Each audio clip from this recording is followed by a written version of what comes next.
कोणार्क, अपना शहर अपनी बातें। माझं नाव रवींद्र राजे मिटलाट। मी व्यवसाय रिक्षा चालवतो आणि रोजची यांची ट्रॅफिकवाल्यांची आम्हाला अरेरावी असते। आम्ही इकडे रिक्षा स्टँडवर गाड्या लावतो। 3 गाड्यांची लावायची परमिशन आहे शिवाई चौकामध्ये। ओम चिंतामणी ज्वेलर्सच्या इकडे रिक्षा स्टँड आहे आमचा।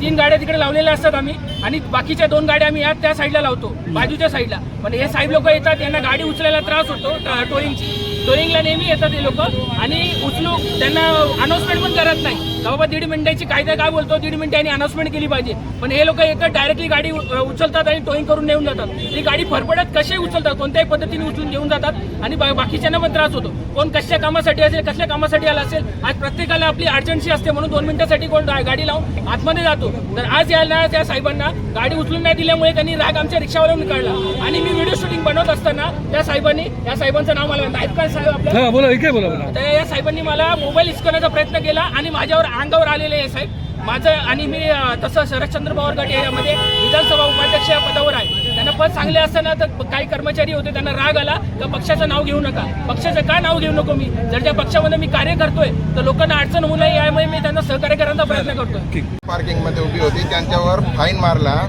त्याच्यासाठी त्यांनी चिडून जाऊन माझ्यावर खोट्या स्वरूपाचे मजकूर सांगता येते। त्यांची नो पार्किंग मध्ये रिक्षा उभी होती, त्यांना काढून घेण्यात आली आणि अनाउन्समेंट पण चालू आहे, कंटिन्यू अनाउन्समेंट ही रिक्षा काढून घ्या, वाहने काढून घ्या म्हणून, आणि तरी त्याने काढली नाही।